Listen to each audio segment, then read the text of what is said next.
let me go ahead and share my screen, and then Nancy can run from there. Let's see.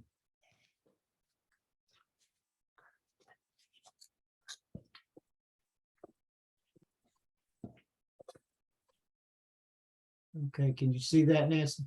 Yeah, Okay. and let's see, which of these should I? So what I'm gonna These do. little thumbnail, what do you, let's see, which one should I show active speak? Okay, I guess I'll try this one. Well, let me ask, are Go you, ahead. you got a full screen? Yes, Okay, all right, good. I didn't know whether or not, okay. So yeah, you just tell me when to go forward, say next, and I'll go ahead and go through these. okay, so dive in. Yep, go ahead, Nancy. Okay, thank you. So I want to thank David for the invitation, and great thanks to Mark for helping me with the materials and technology. I've been invited to provide an overview to regenerative organic agriculture. This is a really broad array of practices, so I'm going to touch on just some fundamentals and major practices with the caveat, whoops, it jumped ahead. No, I did that. I'm trying to get it. It's having a tough time. Okay, very good. Okay. Go back. Thank you. Sorry. Yeah. So it's a broad array of practices. I'm going to do generalizations, but just be aware that they're fundamentals, they're principles, but these are very place-based, individualized ways of expressing them. So we'll just get an overview here. My plan is to run through that general overview in about 25 minutes, I hope. And then I have about 18 minutes where we bring it closer to home. I'd ask you to please hold questions in that first part anyway, because I want to just sort of get through it to give the general overview. And I'm really excited to share this. It's what energizes me. It gives me excitement. It gives me a sense of possibility. And it's such a contrast to all the discouraging and terrifying climate and environmental and other news that we're flooded with these days. And people have fun. People are happy in this work. So it's a really uplifting place to be. I'd also want to give a disclaimer. I am not a soil scientist. I'm not a farming practitioner, but I've been very involved since 2015 in learning, attending workshops, joining organizations, and getting to know many farmers, ranchers, and researchers across the country. This is real and it is happening. I'm going to try and do my best too, because I'm a little discombobulated. My roof is having a problem and I'm moving my office in the midst of all this. So hopefully I'll keep my head together through this whole thing. Next. So as we know, whoops, next. Did it go? Mark? Yeah, I'm working on it. Okay. So I'll just start. So climate crisis is a symptom of destabilization, not a cause. The Stockholm Resilience Institute has been tracking the boundaries we need to stay within to have a stable planet, and we've exceeded 5 of them as of 2021. Nitrogen, phosphorus, pollinator loss, biodiversity loss, and we crossed the novel entities, which are forever chemicals, heavy metals, and plastics, and they just released that we have crossed the green water boundary, which is water available to plants. Next. So agriculture plays a big role, and it can either be a source of a lot of the problems or it can be a solution. Industrial agriculture is based on fossil fuels. It takes about 10 calories of fossil fuels to produce a calorie of food. Fertilizers are made from natural gas. We've got pesticides. We've got mechanized, chemical-based agriculture, then large scale with very long supply chains, built for efficiency and giant monocultures. Next. So the Farm Bill drives a lot of how we're doing agriculture. Every 5 years that gets renewed, and I'm bringing it up to this committee because we are starting the process for the 2023 Farm Bill. It's a huge, huge bill that covers nutrition, conservation, how we grow, what we do, soil health and nutrition. But right now it subsidizes and is very focused on industrial scale commodity crops. Fruits and vegetables are called specialty crops and get almost no funding. And the conservation programs get about 7%, but there are groups all over the country, and I put some in your resource list, who are banding together to urge regenerative practices to be adopted in this next Farm Bill. So it can be very relevant to monies that we might be able to get here in support of what we want to do. Next. So right now, industrial agriculture goes for huge scale simplified monocultures. Next. Plowing and fertilizer, chemical-based industrial farming destroys topsoil, and most of the nitrogen fertilizer that is applied will wash off and is creating dead zones. Next. Animals have been taken out of the landscape and out of the integration in a healthy ecosystem. Nature and has animals in every healthy ecosystem, some kind of animals. So we've confined them, and the fertility and the roles that they play in a healthy system are gone and turned into a toxic mess. Next.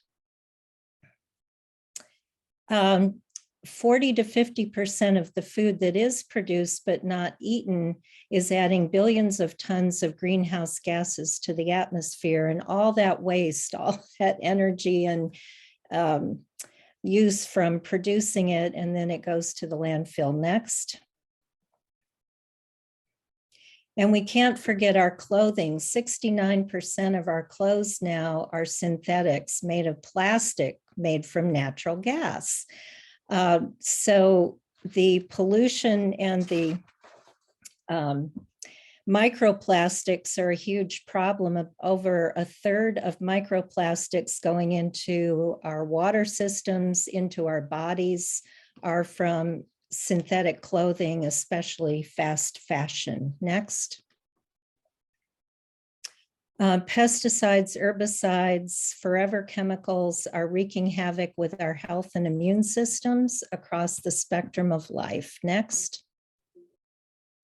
So we are obviously in a very degenerative system, and so moving to sustainable is not enough. We need to regenerate, we need to heal, we need to take a living systems approach to changing this around before we can look at becoming sustainable. Next. And we need to look systemically. We've had a tendency to look in a reductionist way at things in isolation, but they're all connected and interdependent. Next. So it means changing our mindset. How do we see things? We need to look at the world in a very different way. Next. I love this Aldo Leopold quote. We abuse land because we see it as a commodity belonging to us. When we see land as a community to which we belong, we may begin to use it with love and respect. Next. So in 2015 at COP21, the French government introduced the 4 per 1,000 initiative got 40 countries to sign on. Unfortunately, we are not one of them, but it was recognizing the power of soil health. And if we could increase soil carbon by 4% a year, we could pretty well mitigate the global warming that was going on. So farming and grazing can reverse climate change by rebuilding soil organic matter, restoring degraded soil biology and biodiversity, restoring the water cycle and soil sponge, and creating much greater nutrition and health. Next. So the regenerative organic shifts the paradigm. Instead of competing with nature, leaving the soil bare, naked, cooking and dying, going with huge simplistic monocultures and taking that siloed approach, it's about partnering with nature, protecting the soil, maximizing diversity of all sorts, and taking a holistic approach. Next. There's a lot of confusing language going on right now. You may have heard climate smart agriculture, carbon credit markets. There's a lot of change going on. This different approaches to food and farming tries to make some sense of it. So we have the current conventional system in the left column on that. That's heavily chemical and fossil fuel dependent. The climate smart or regenerative is a huge step in the right direction by precision techniques that minimize amounts of chemicals or fertilizer, of looking at soil moisture sensors, using technology to make changes, but it's still basically embedded in the industrial assumptions. Organic is again another step, huge step in a biological direction, looking at things like compost and biological pest controls. It too, at industrial scale, can be pretty simplistic and destroy soil health. So moving even beyond that is regenerative organic that focuses on soil health, the power of biology and biodiversity and carbon capture. Next. And there's a lot more there, but for another day. Back one, there we go. So there are 3 pillars of regenerative organic, which all start with, they're about soil health, animal welfare, and social fairness. Next. And there are 4 principles to continually grow and evolve, because again, this is all very place-based, even though there are general principles. So we're always learning and working with it, being in relationship with the land, being in relationship with our flora and fauna and our communities, designing holistically and improving the entire agro ecosystem, not just a piece of it. So some of the techniques are on the screen here, and we'll talk about just a few of them. Next. Excuse me. So moving from monocultures to a diverse fabric of local, regional food systems, of looking at these ecological processes unique to their region and their area. Next is where we need to go. Next. Oops. And it all starts with the soil. So building soil biology, improving aggregation, soil aggregation structures, which increase water infiltration. Soil types don't matter when you are looking at aggregates. They can be in any kind of a soil type, but I'll touch on those more a little bit later, but they are the key. Healthy soil is key to air quality, water quality, and health of everything. Next. So after the ocean, soils hold more carbon than plants and the atmosphere do. Recognizing that was part of that COP21. Yeah. And so the world's soils hold 2 to 3 times more carbon than the atmosphere. If we can store in the top 30 to 40 centimeters of soil increase by 4% of a year, we can mitigate the annual increase of CO2 in the air. Next. So carbon's stored in 3 basic pools within the soil. In the top 6 to 12 inches, it may only be there for days. It's in a dynamic situation. Perennials and practices can embed the carbon for decades in our old root systems. So nature does mostly perennials and not as many annuals, and we've done the opposite. And then for centuries, you have things like biochar, and then all the way to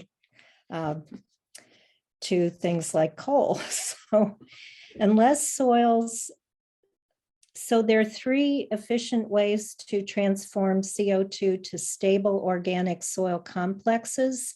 And it's the liquid carbon pathway that comes through photosynthesis.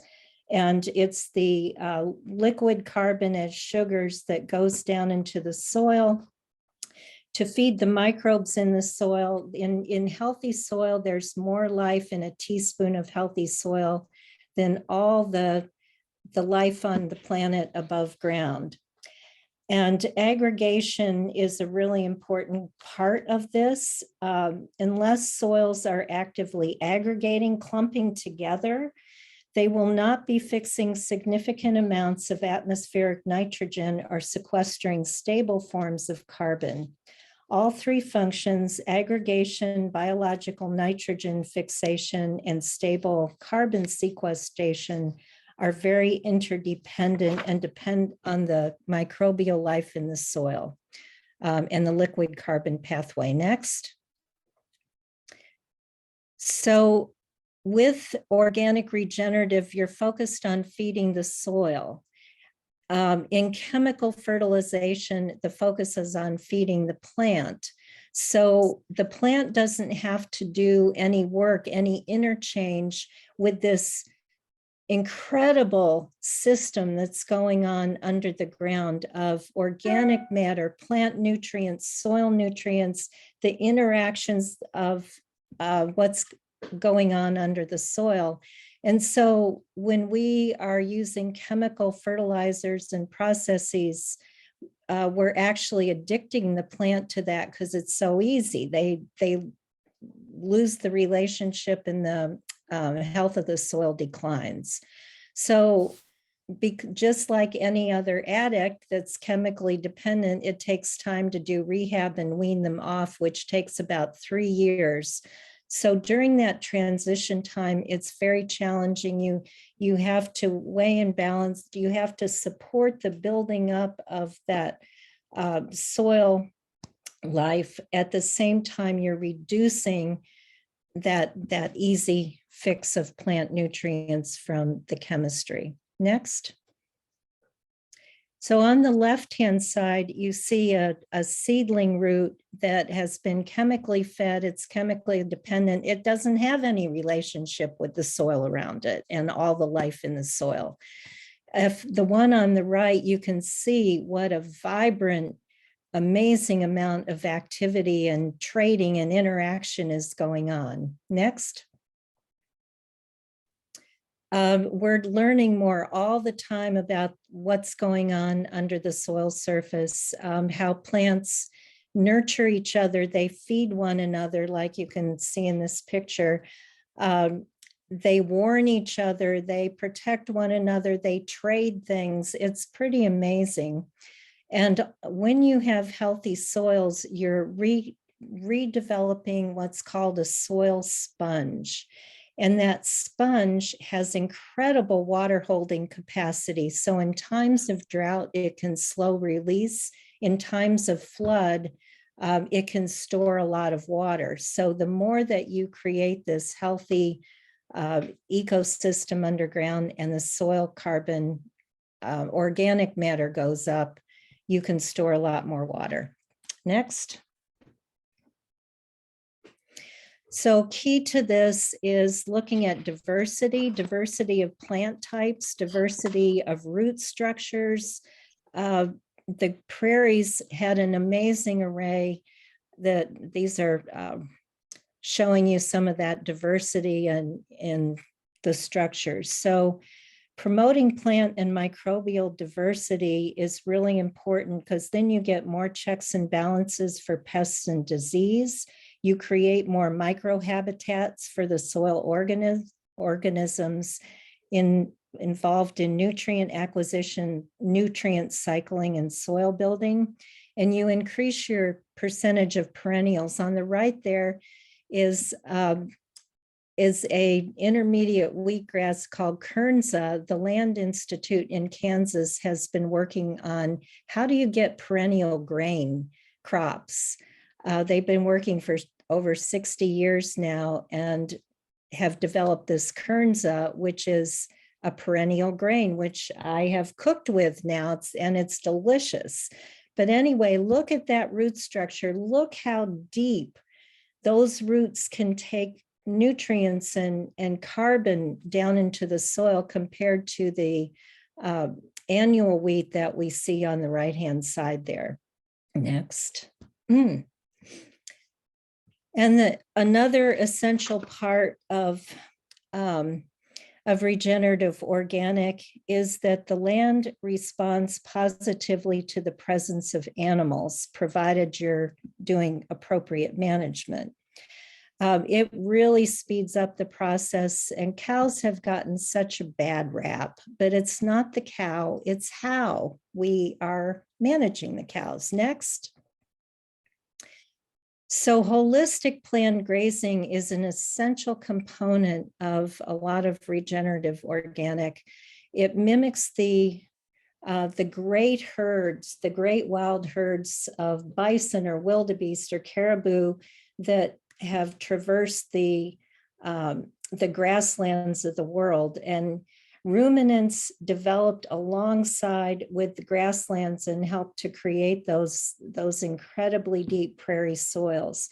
So these practices now, you take the cows and you bunch them up really tight, and you allow them to be grazing in a certain area in a very individualized way. They poop and pee and fertilize with manure and urine. Their hooves are enough to just kind of break up the soil and help with water infiltration and getting seeds in the soil.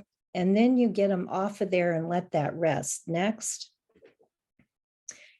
Our current common practice is continuous grazing, where the cows are just turned out to pasture and they can graze anywhere. Then there's rotational grazing, which will divide the paddock into several parts and rotate them through. But this takes that system even a step further, where with soil testing, with doing mapping of the property, they create paddocks based on soil types and grasses types, and bunch the cattle, move them through. It may be for half a day, it may be for 2 days or a week, but they move them through and then don't come back until that area has been able to rest, to where the biting stimulation made the roots start to really develop. And you want to wait till there's regrowth so that you don't destroy what you've been building. Next. This is a really good example in the Chihuahuan Desert. Alejandro Carrillo has 40,000 acre ranch there. He's been doing this for a number of decades now. His ranch is on the left. He does 2 times the recommended stocking rate, the number of cows that are recommended for that desert landscape, and look at what he's been able to restore, where on the right, with a very, very few cows just allowed to graze wherever, you can see how devastating that is. Next. Even riparian areas can be grazed using this holistic management technique. Not ever all of them, but there are some. Actually, in November, I'll be in Colorado at a ranch on the Front Range that's been going through terrible drought, but they've also been using riparian restoration with their cattle herd. And it's been very successful. So I'm going to be quite curious to see that in real life and hear more about it. Next. People worry about there's a lot about cows and methane right now, but there have been ruminants on landscapes for a long, long time. And until we took animals and put them in confinement where they were not out in the grasses, where they were being fed things they're not supposed to eat. So they have indigestion, which makes them belch and have upset stomachs and liver abscesses. And so with that, those health problems, they release a lot more methane and it has nowhere to go. And also their manure and urine and all are pooled. So that's releasing nitrous oxide and methane. But out on the landscape, when their heads are down and they're grazing, the part of a healthy soil structure has methanotrophs. So they're part of the methane cycle, just like the water cycle or nitrogen cycle. So it is not the problem that having animals in confinement is made out to be. Next. So that was about animal holistic grazing. Having integrated crops and animals is another very common practice in regenerative ag, organic. This is Gabe Brown in North Dakota. He didn't grow up farming at all, but married a farmer's daughter, started, managing the farm conventionally and got curious about these practices. Next slide. And today he's internationally known at this point and an educator about these practices and how to do them. So when he started, it was again that principle of evolve and explore. He started with no-till, he quit plowing. Then he had a couple of crops that he was working with rather than just a monoculture. Then he began to integrate cover crops to keep the ground covered when his cash crop was not in the ground.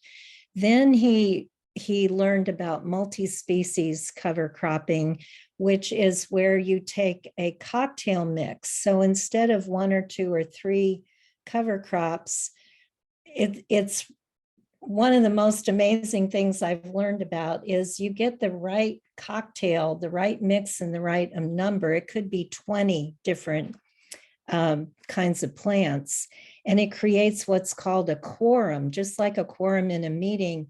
And organic matter just explodes. The aggregation is incredible. And then he began to integrate livestock into the system, which is where he is today. So he's increased his organic matter from 1.7 to over 11%. When he started, if it rained, his soil could absorb a 1/2 inch an hour, because it isn't how much it rains, it's how much can you soak into that and have that sponge to hold on to it. It infiltrates instead of running off.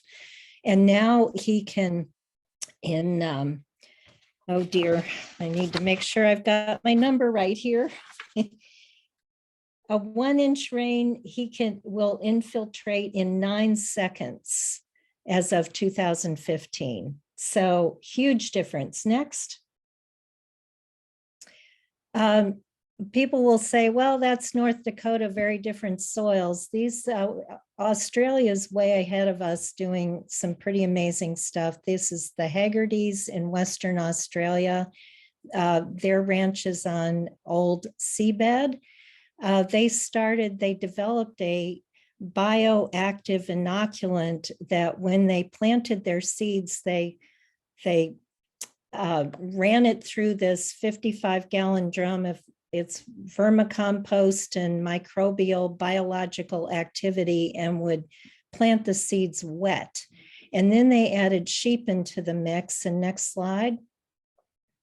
And over time, as they've developed their techniques and practices, you can see it's gone from pretty much bare sand to a very thriving, profitable enterprise. Next. And then for just vegetable or grain cropping, this on the left-hand side, you see triticale, which was planted in as just one thing, the triticale in the foreground, and there was a lot of drought after it got planted. In the background on that left side, you see where it's much a very different look, and on the right is a close-up of that, where they did that cocktail mix that I talked about that was able to hold a lot of water and deal with the drought. Next. So how we manage the land makes an enormous difference. And these practices, even in poor conditions, over time, it takes, but within a decade, things can be very different. Next.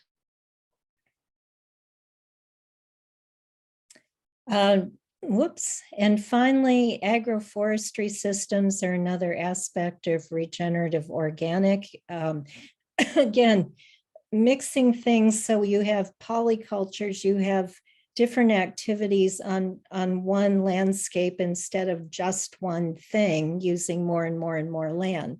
So silvopasture, forest farming, alley cropping are some examples. Next. So that was my whirlwind tour of some of the principles and examples of regenerative organic. It's all about relationships between people, plants, animals, and the land, addresses the 4 ecosystem processes of the water cycle, mineral cycle, energy flow, community dynamics, and health. Next. So I am so grateful to be in this county. I'm so grateful for all the incredible people we have in the community, on staff, in our commission, on our commission, and what we've already implemented here and what we're trying to do. So my hope is to have an awareness of these practices will help us do even better as we go forward. The city of Gainesville is in process of developing their ordinance around being a bee city, because with the pollinator crisis, the honeybee crisis that we have, the more that we can do to help our pollinators, which will help habitat and birds, is so important. And then with the Wild Spaces referendum coming up this fall, I'm really hopeful that it will pass. And then that it gives us even more opportunity to look at some of these practices as we look at our land acquisition, our conservation, or our public parks, how we're doing that. Next. And so the programs we have with the easements that we've been doing and other practices in Alachua Conservation Trust is just so great. So next.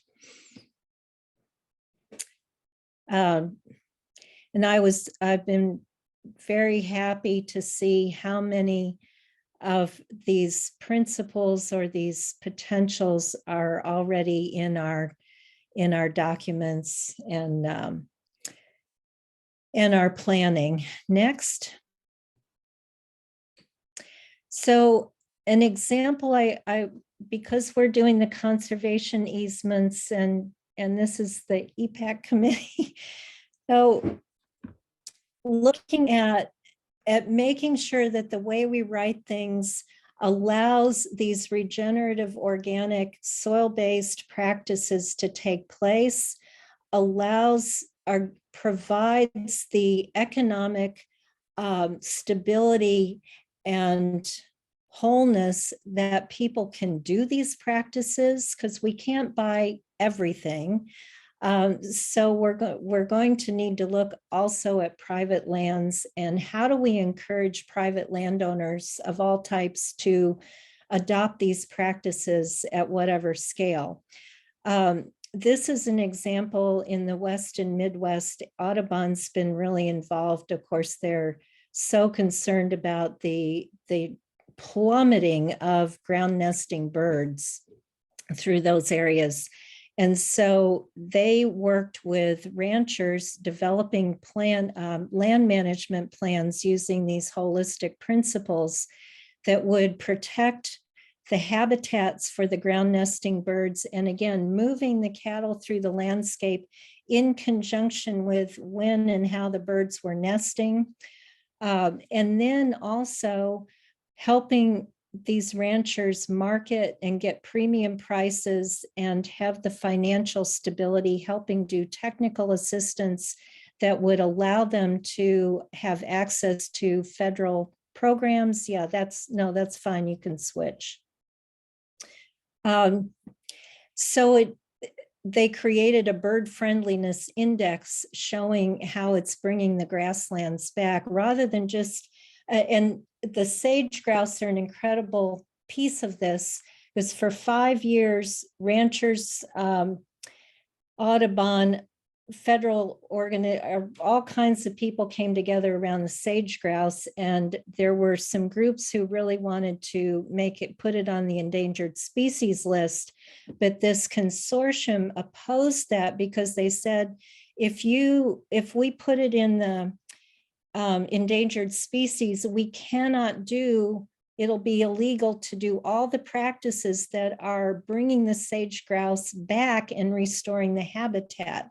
So understanding how we can build collaborations and work with our farmers and ranchers and community and government agencies to create programs that actually give us the results that we want. Next. One of the things, we've got a conservation easement here on the beautiful Hitchcock property, the Santa Fe River Ranch. And one of the things that made it attractive to him or possible for him to do that, from what everything I understand of him saying, was being able to do agritourism, have weddings and events and things like that. And I was out there on a tour some months ago, and he took us into that barn and was telling the stories and the stories of the family in the area. So it's a wonderful way to reintroduce a lot of people, reconnect them to the land, to the stories of the land, and to support rural revitalizations and give ways for these folks to do good practices. Next. We have a fire dependent landscape, and we are renowned across the country for the caliber of our controlled burn system. My older son actually is our district operations manager for the State Forest Service. So yeah, I get to hear about that. But anyway, with the increasing urban wildlands interface, sometimes it's very challenging to do those controlled burns, but and in addition, looking at ways to do management without turning to herbicides and mechanical means. And so there are actually small businesses springing up with goats to do land clearing and wildfire management, and sheep are being used. Their businesses using sheep to manage vineyards and orchards. So instead of chemicals, now they're using the sheep. Next slide. With our changing climate and more heat, using silvopasture, instead of just clearing lands for pasture. Again, if we can create all kinds of interactions between animals and plants and the land, we will have a much healthier ecosystem. Next.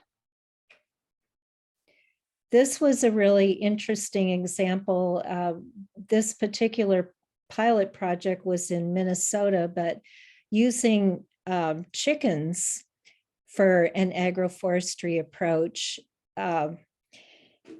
So chickens are jungle fowl, actually. They didn't emerge from pasture lands. They were forest animals. So this approach to agroforestry uses elderberries, hazelnuts, bushes, and chickens.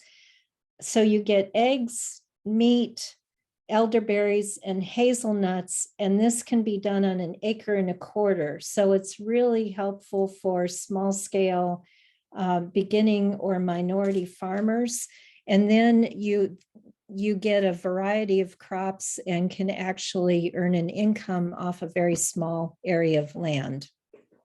And next. We're really fortunate in some way. We have a lot of institutions here. And again, going back to needing to have economic viability and vitality in order to allow the practices to be embedded and take place. This is happening all over the country as we rebuild local and regional food systems, is looking at increasing the amount of local food that we eat, because our current system, we're incredibly vulnerable.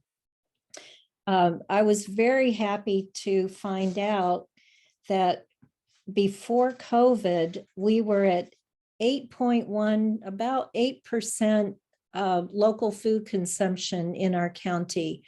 And when COVID hit, it jumped 12%, which is really good news, because looking at, I'm sure all of you are quite aware of all the supply chain issues, the droughts, the flooding, the war, and a lot of the world is facing famine, and we are not exempt.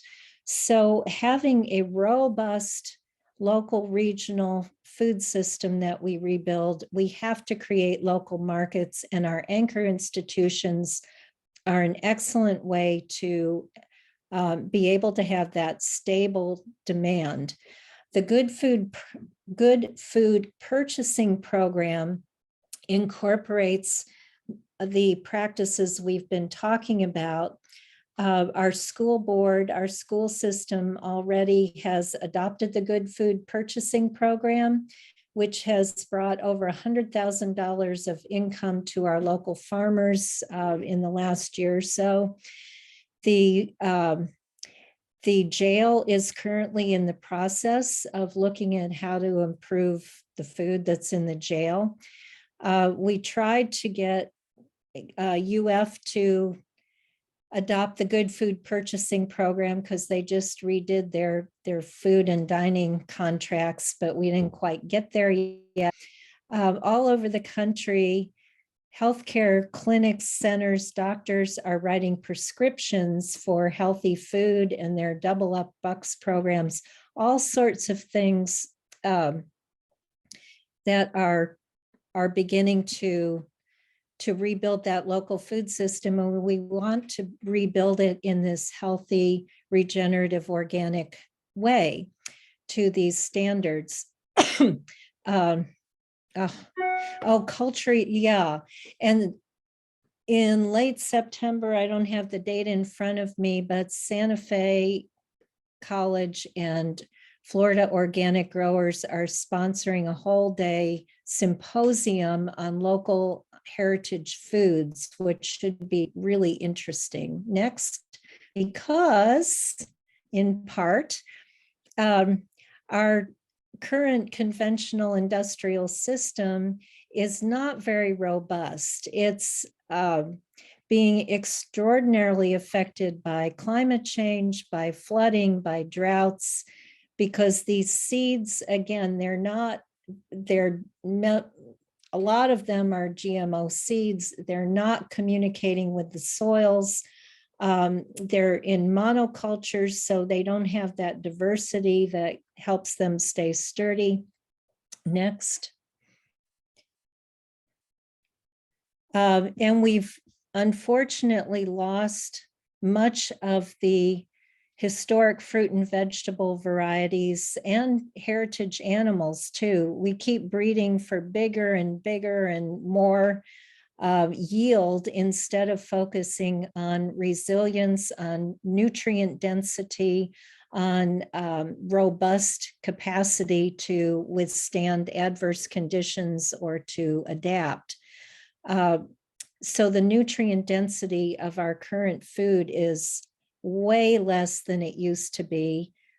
And here, next slide, we have the Southern Heritage Seed Collective, which is a program of working food, which is growing a collection of locally adapted and heritage seeds that will be much more able to deal with these challenging conditions. And people are doing this all over. But again, this is the kind of thing that is very, very place-based. There's a Southern Seed Network trying to form that is South Georgia and Carolinas and us to look at finding some of these old seed varieties that are still around and making sure that we can build that up. Next.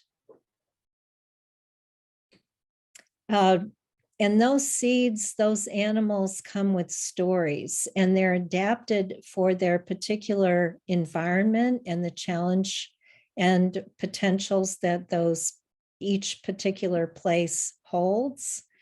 Next.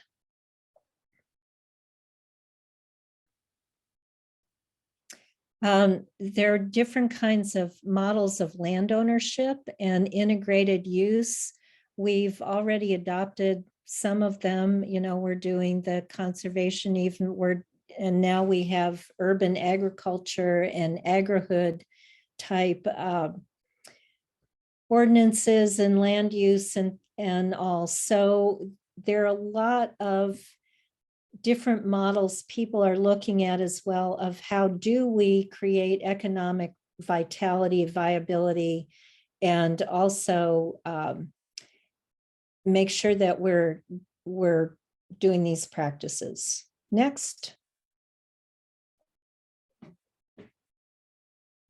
So the clustered rural residential subdivisions, that's so great. Rather than sprinkling houses across the landscape, is clustering them together, and the having the definitions, the community gardens, natural forest management, regenerative ag principles within that.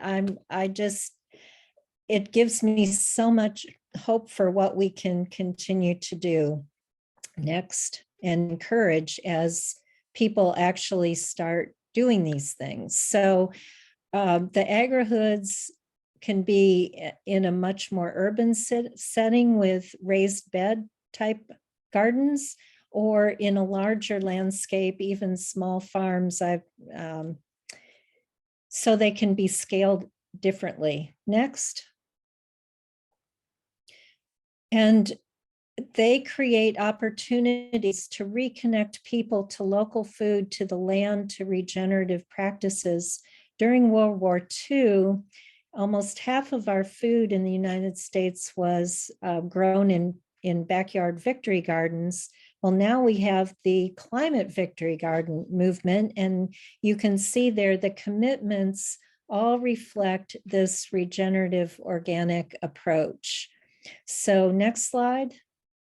So whether it's a backyard, creating that diversity, that vitality, and focusing on soil health, next, to community garden scale, or even to the farm scale, these are practices that we can implement and will serve us well. Next.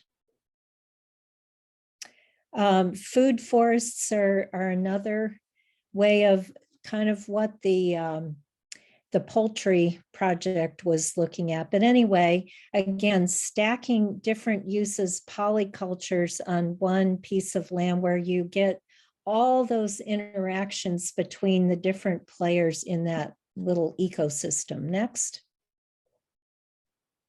Alley cropping with fruit trees and annuals, or yeah, all different kinds of trees and annuals together.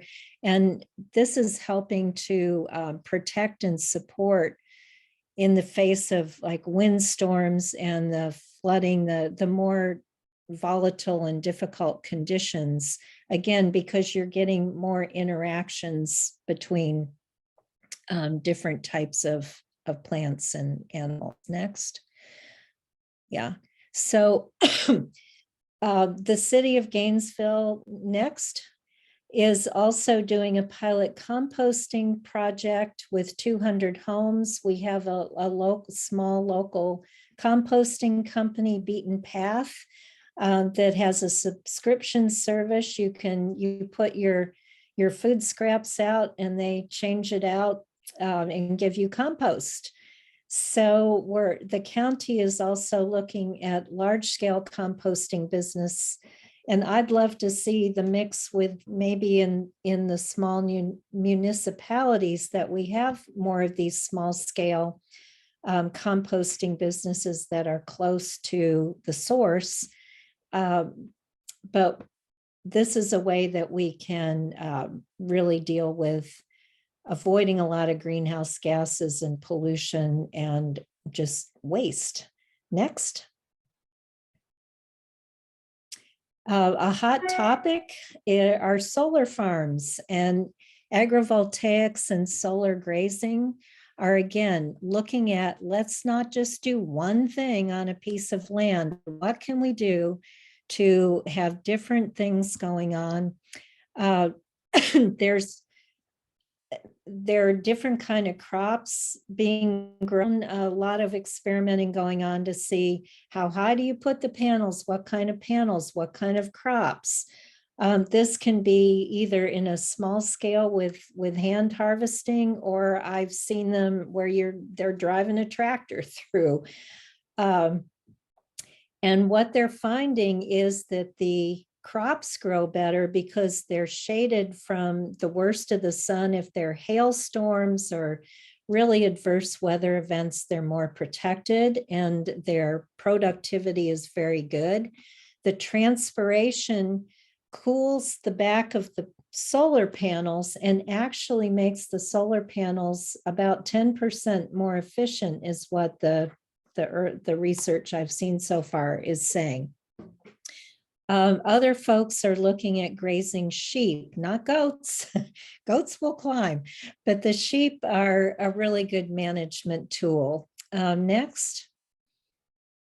And also to deal with health of bees and again, and pollinators. So looking at wildflowers and pollinator habitat is another way, instead of these solar farms, again, being a monoculture where they go in and herbicide and mow and manage those ways. Next. This was just stuck here, so you know it's here. It's in your resource packet. It was an example of some kinds of questions that I thought, well, maybe these will be helpful as we as staff, as you folks, as all of us try to figure out what are the good questions we need to ask so we get the results we want to have. Next. So it all comes together around a land ethic, the moral obligation we feel to protect soil, water, plants, animals, and people together as one community. It's just incredible when you get to be in it, and it holds incredible promise. We can turn this really, really sad and destructive thing around. So next. So thank you very much. I hope I didn't stumble around too much, but I really appreciate the opportunity and appreciate the work all of you are doing. And I hope that this gives you some new food for thought, and that we can see good things happen. I just got the Springs Institute, the Better BMAP plan, and just glancing at it was like, oh yes, here's an opportunity to implement this and really, really do it right. So thank you so much. Thank you. Nancy. That was amazing. I'm gonna just go ahead. Are you okay with a question period? Yeah. Okay, great. I'll try. Go ahead, Scott. Thank you very much for your presentation. It was very interesting. I had a rather contentious discussion with my uncle about a decade ago, probably about this, or maybe longer than that. I did too. Well, okay, but I probably was on the other side of it. And as much as anything, it was because I didn't have data, and he didn't have data I didn't really feel to back it up. And so I guess kind of the specific questions I have kind of boil down to the same thing. I'm curious, I'm obviously in favor of things that improve the environment. I'm an environmental engineer by practice, that's what I do. That being said, I find it difficult to believe that if these techniques and processes are as good as they are, I'm surprised that big companies wouldn't do this. They are inherently driven by financial incentives. And so if these are financially beneficial, they would absolutely do that. They spend, millions of dollars on tractors and GPS equipment. I find it hard to believe that these processes wouldn't be implemented if they were actually more effective. And then I think this ties in with that, and then I'll let you answer it all at once. From the standpoint of food production and security and meeting the global needs, which are substantial. The US is overall a rich, well-fed country. Is there enough land to actually supply the human population that currently exists using these practices? And what does it mean for cost? Because in my experience, I buy a lot of organic food because I make enough money to buy organic food. And it's an important decision for, our family. But I worry a lot about people on the edges that don't have that benefit. And while everyone in this call may not think a 10% increase or a 20% increase or a 50% increase in their food bill is significant, that would be crushing for most of the people in the US and probably 90% of the people in the world. Right. Right. Oh, thank you. Excellent, excellent questions. So the first one, there isn't an incentive for big industry to adopt these practices because it wouldn't make them any money. It's nature doing the work. It is really beneficial for the practitioners because their input costs go down so much and they're not in debt like they were.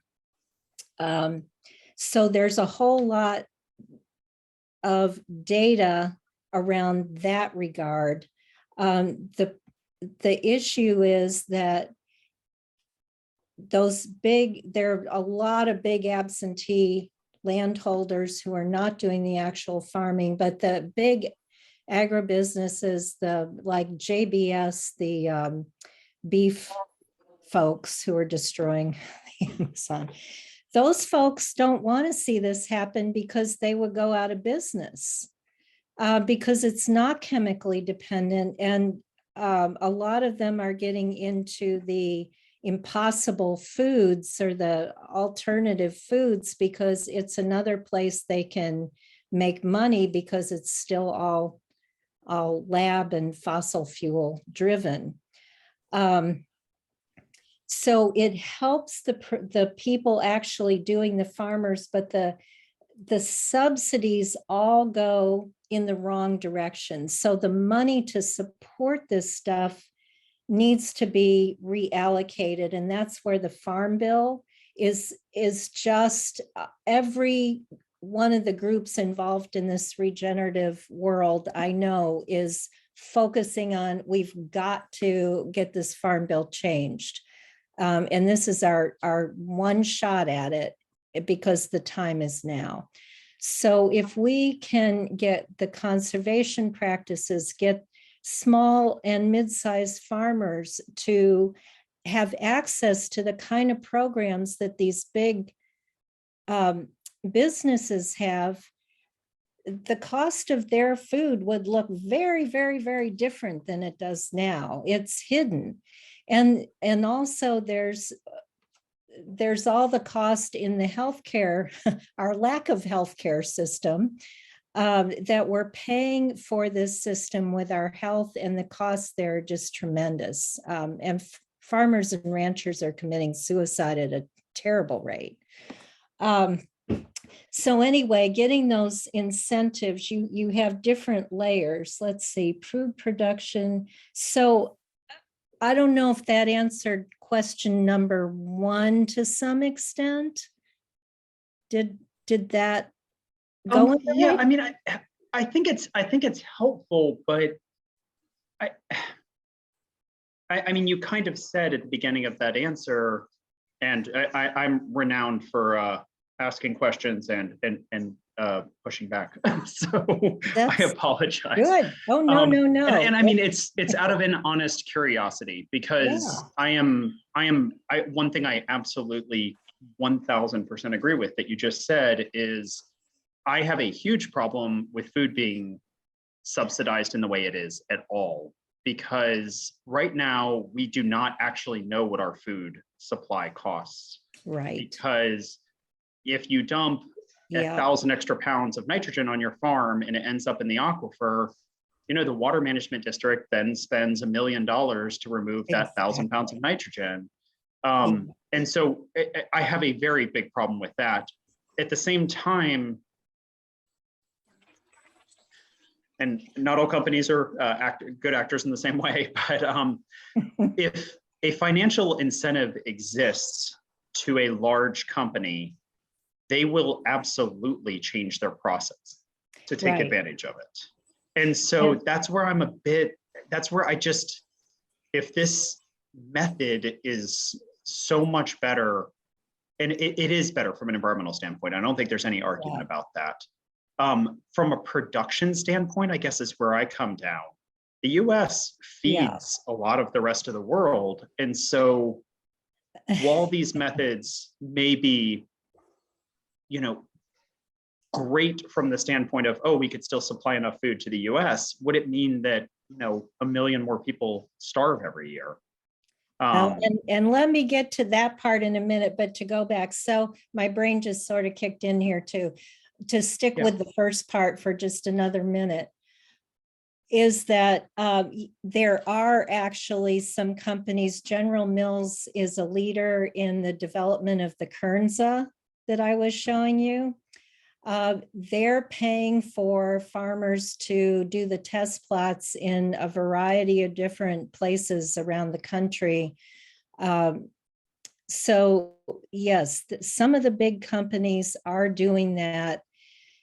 uh, and partnering in ways that is also beneficial to the farmer rancher, where a lot of the big industrial outfits like Tyson or JBS and all, they are not. So there are some of those huge companies that are doing the research, are supporting the research, supporting the viability of this as they begin to move it into commercial production.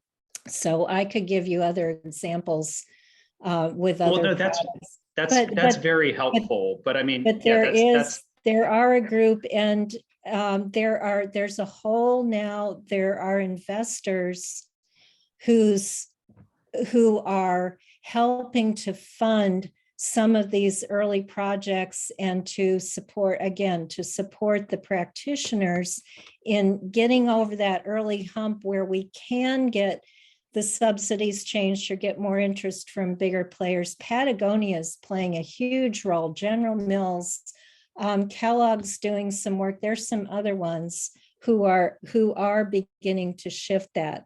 Then to go to the food production, industrial agriculture really doesn't feed the world.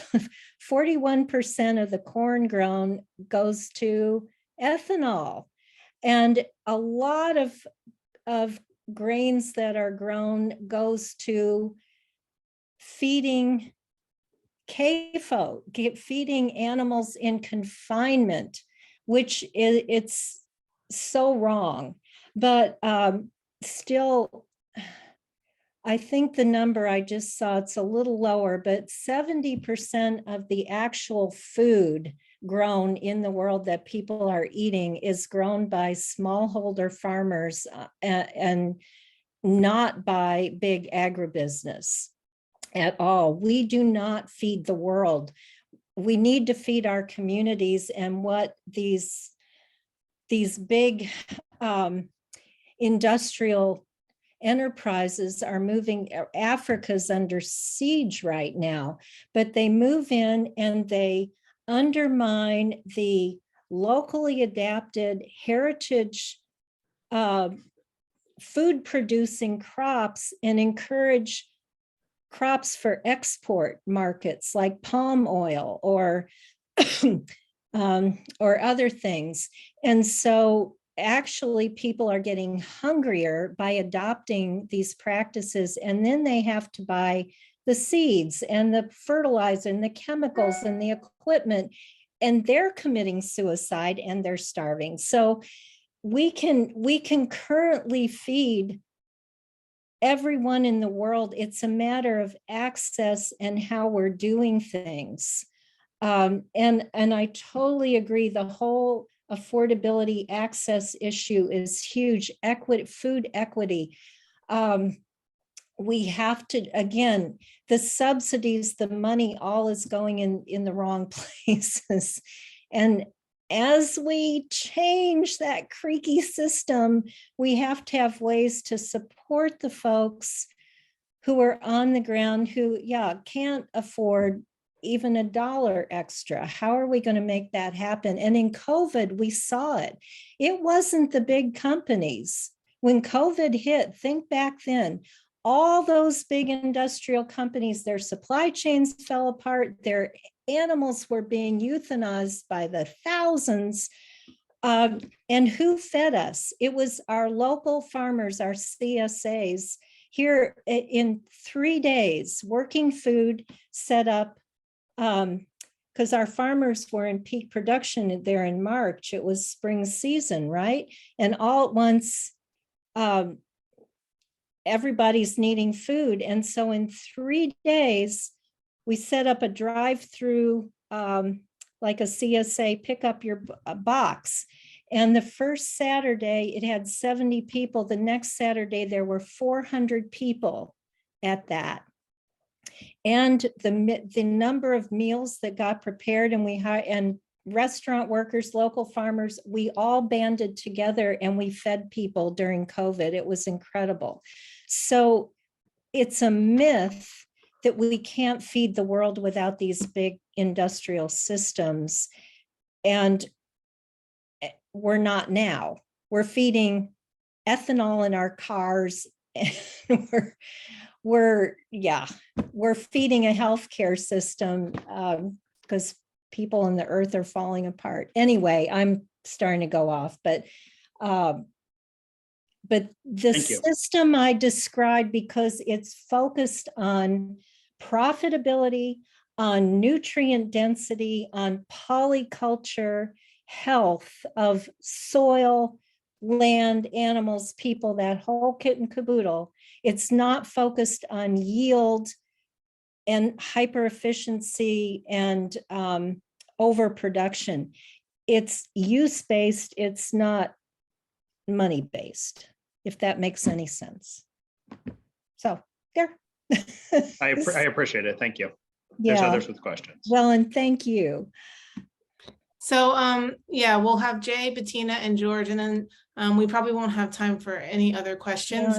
I'm so sorry. No, it's great. I think we're all really enjoying this. So go ahead, Jay. Thank you for that, Nancy. If you ruled Alachua County, Oh, dear. if you, yeah, I know. If you could make one policy or support one action to help move us in this county toward the kind of integrated systems that you've described, what would that action or policy be? And if it takes 2 or 10, then start with the most important one that we could do to move us forward. Thank you. So I don't know if this is necessarily the most important one, but it's the one that springs to mind first because we already started it. I think the nitrogen fertilizer ban that the county implemented was an enormous, great step in a right direction. And I would love to see that expanded. In conjunction with that is looking at those climate victory gardens on, again, how we connect people to the source of their being and their nourishment and their community, their land, how do we get people to belong? But getting that nitrogen fertilizer, and I'd get anything with glyphosate, I would get out of the picture, because glyphosate, it was originally patented as a chelator, so it chelates the minerals out of the plants in our bodies. It's an antibiotic, it's herbicide, it's just devastating in so many ways we don't even know yet. But the nitrogen, getting synthetic, building up that composting component that we are starting to work on, and really seeing how much we can eliminate or reduce nitrogen fertilizers is where I would go first. Thank you. And getting people to see that you can have really cool plants in your yard or on the landscape or in your raised bed without doing all that chemical stuff. Go ahead, Bettina. Yeah, so first of all, thank you so much for your presentation. I really, really enjoyed it. I'm a biologist, I'm a microbiologist, I'm an organic farmer, and I'm an entomologist. I love everything you said. I just wanted to say that, and I will reach out to you for other details. But focusing on tonight, and going back to Scott's first question, I also know big companies that are very interested in implementing these practices. I know one company in Europe, it's not humongous, but it is a very big company, and they have been extremely successful in, just marketing and growing organic food. So, but you also, then you started to bring in other companies into that picture. So I do think big companies are interested in that. I guess it depends on the CEOs of the particular companies and on, their philosophy. Yes. Yeah. So, and what else did I want to say? I forgot. I also like to ask a lot of questions, but I think I forgot and I leave it with that. But I will reach out to you because I really enjoyed your presentation. Thank you. Thank you so much. And yeah, the CEO does make a huge difference. Like Yes. Denon, for the past 7 years before this last year, Denon, which has White Wave and Horizon products, had a CEO who really believed in all this. They became a B Corp. They were supporting 139 small pastured dairies up in New England for Horizon Milk. And the shareholders voted out the CEO, put in a different CEO because they weren't getting enough profit. And overnight, Danone broke the contracts with all those little dairies, and they moving their operations to Nebraska to a huge CAFO dairy operation out there. And they left, it just was going to devastate the economies up in New England there. So Stonyfield and Organic Valley and all kinds of groups up there have stepped in to try and save these high quality, wonderful little pastured dairies. It's just been heartbreaking. So yeah, it really matters who's in charge. Yes. Yeah. Thank you. Go ahead, George. Nancy, this was a fantastic presentation. It covered so much in such detail in the short time. Throughout, I wondered about how corporate America, the big agri-corp businesses, are trying to stymie the advance of these great ideas in small and large ways. And in sort of a little simplistic answer to what Scott was wondering about, I thought about monoculture as such an efficient way of making profit. It's not good, but the big corps want to perpetuate whatever gives them the most for the least effort. And so it doesn't surprise me that they would do that. When you showed the fields of diverse plants in them, different crops that could be harvested, not knowing how you would go about harvesting in a very diverse field, what do farmers do? Is it possible for large, how do you harvest in a field of tremendous diversity and not take ridiculous amounts of time and you know what I mean? Yeah. Well, there are different techniques and different ways to do it. And I can't, because there's a variety, I can't give you one specific way. Where did I put? So Gabe's book,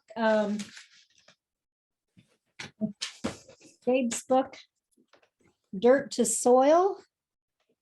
And some of the references that I showed, I forget how many thousand or how big his operation is, but it's fairly big.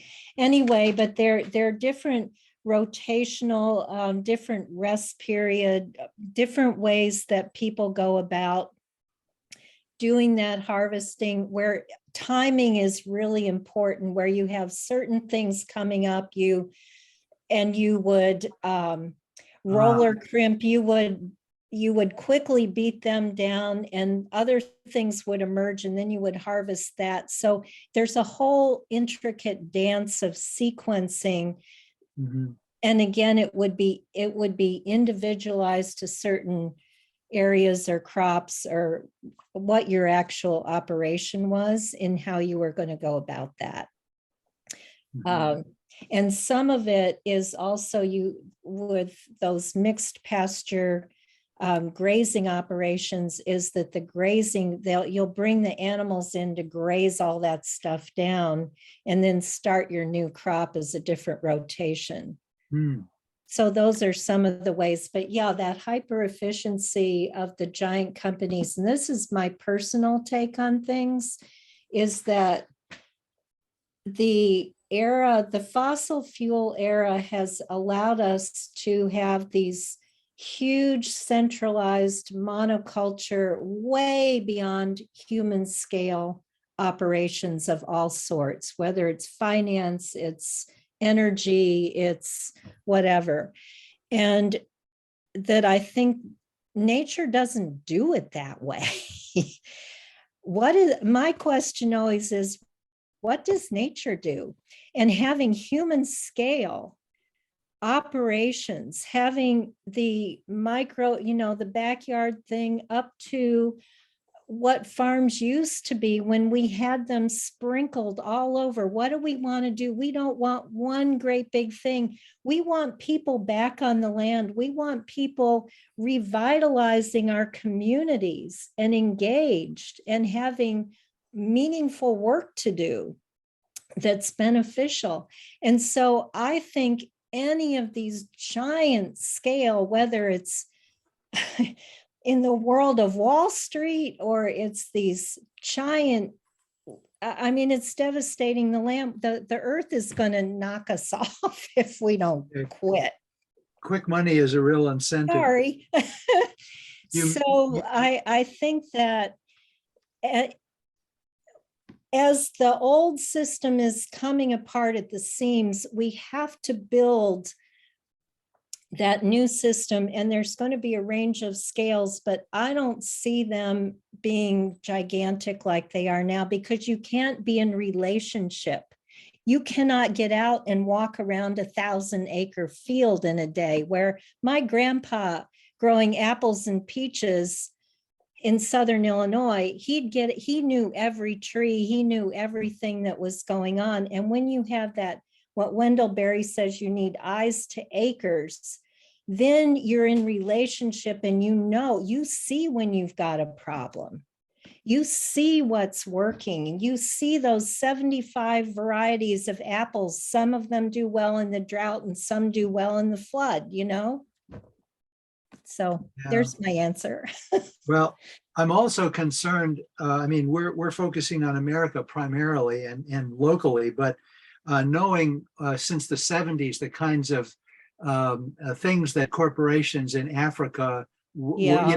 Tobacco expanding to the rest of the world when we smoke less. Nestle's was selling infant formula to countries, to people who had no refrigeration. So their kids were getting diarrhea and dying. I mean, that's why there were such boycotts of Nestle's back in the 70s, amongst other reasons. Right. But I just shudder to think what's going to happen in South America and in Africa and Asia. Yeah, and there's pushback to what's going on right now, because Bill Gates is really involved in AGRA, in moving into Africa in those ways you're describing.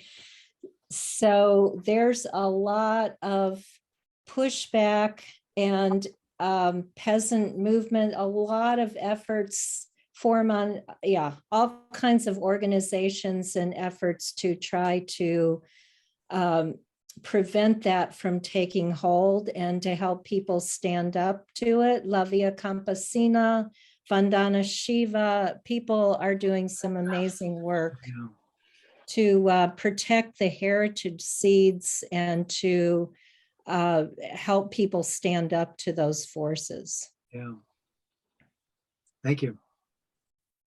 Thanks again, Nancy. And quickly before you go, is there an organization or anything you're plugged into if people are interested in getting more involved in the organic regenerative agriculture movement? Yeah, in the resource document I gave, there are YouTubes to give overviews, there are articles, but I have a bunch of websites.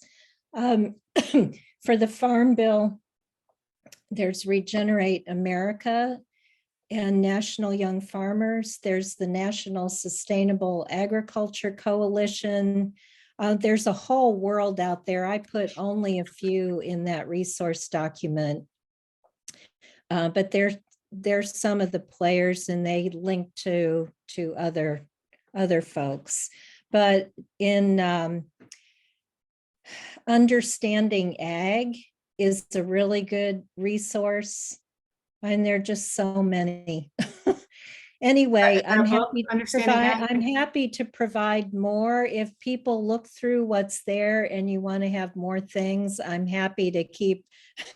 I have a library of books that are just phenomenal reading, and plenty of different websites and practitioners and all. So Okay, thank great. you for the interest.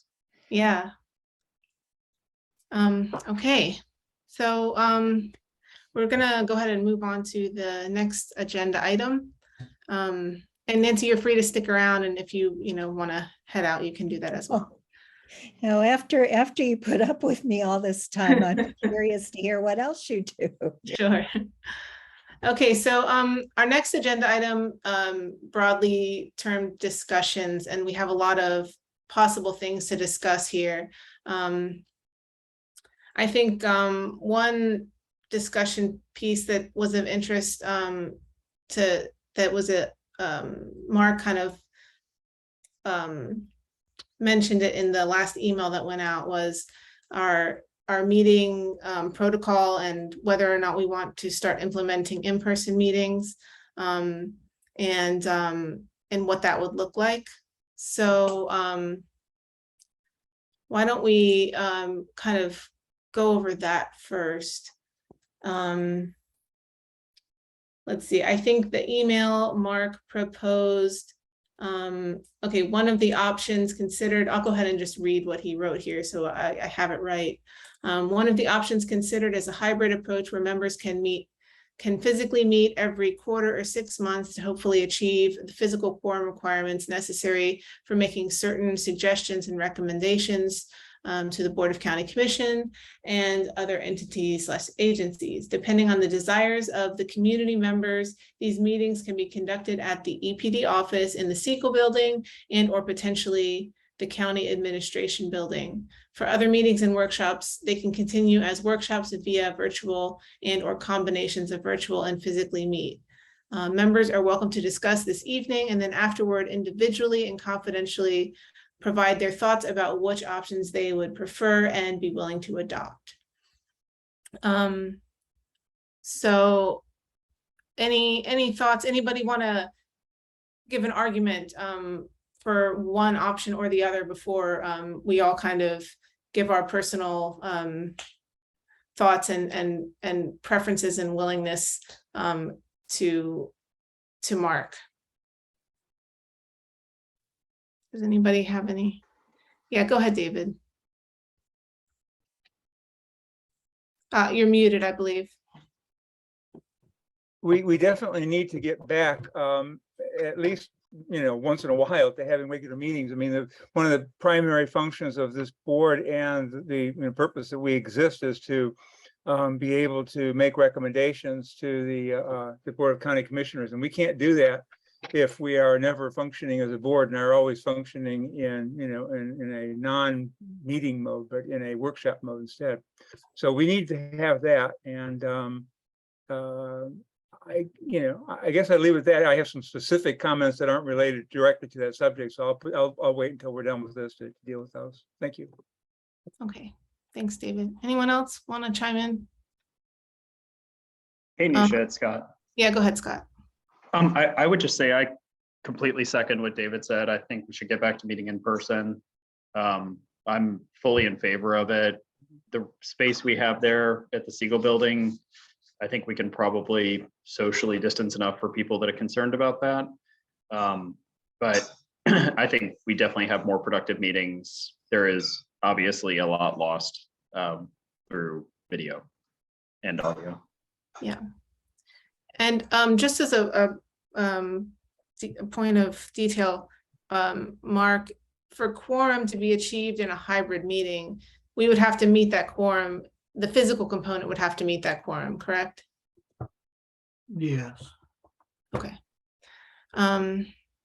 Okay, so yeah, if everyone could go ahead and just send an email, or Mark, will you send out an email for people to reply to with their kind No, of they just can respond to my email and To just your let me email, know okay. what they prefer, whether they a hybrid approach, or they want to meet quarterly, want more often or less often, they want single building or admin. It's the admin buildings are real shot in the dark, and it's kind of a pain to make that work.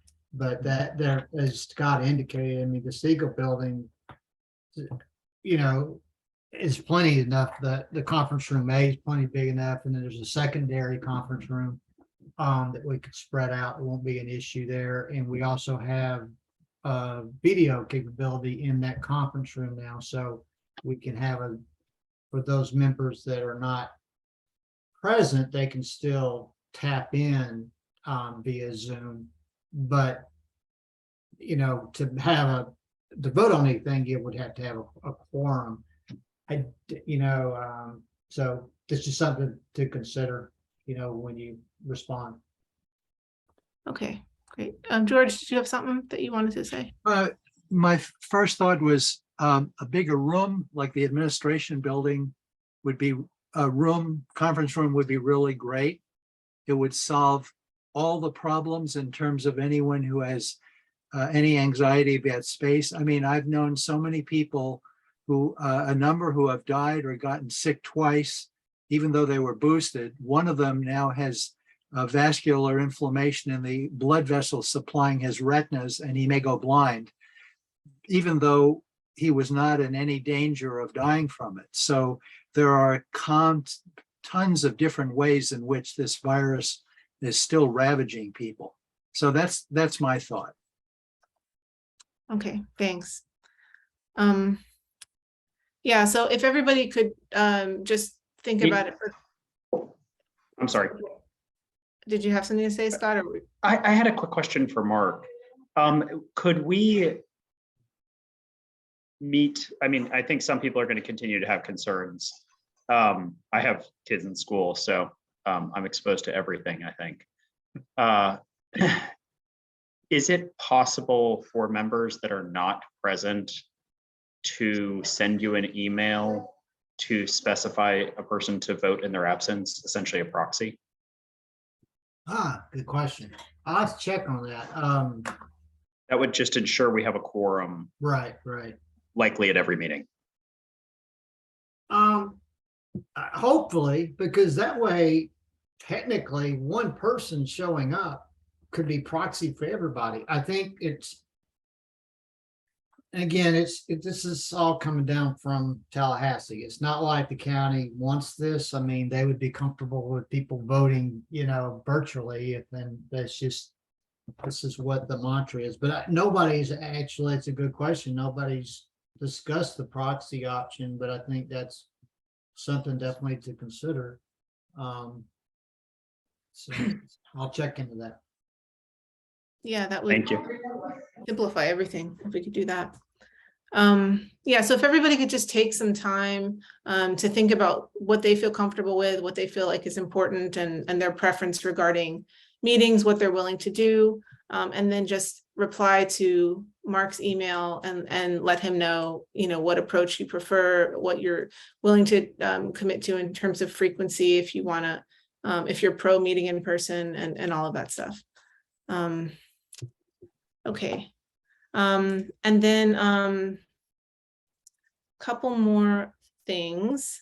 I don't think we introduced Summer Waters earlier in the meeting, but Summer is eventually, what, in like 6 months or so, going to replace Mark as our liaison.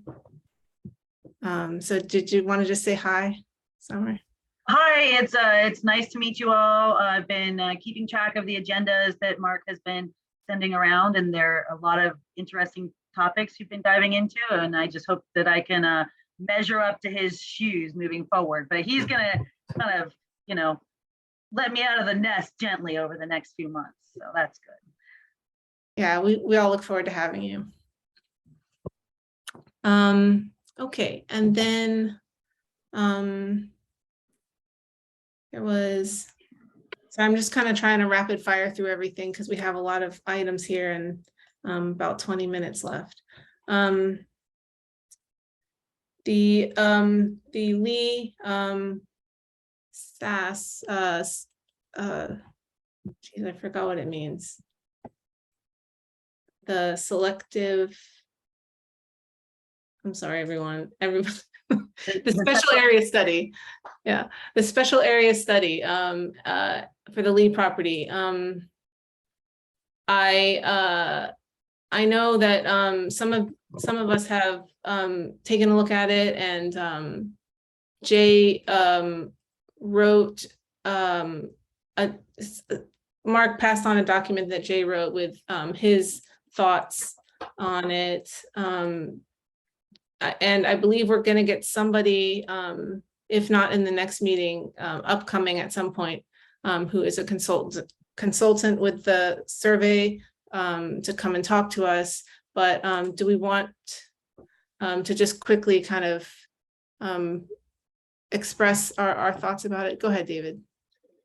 Yeah, this is a really important subject too for us to be dealing with. I think that this property is at least equal to in importance to what the Plum Creek property was, and actually I think the county's response should be pretty much the same thing, and that's that we already have a way of dealing with property. It's called our our comprehensive plan, and we need to just go with the comprehensive plan and our current land use. We shouldn't be giving them any special consideration for that.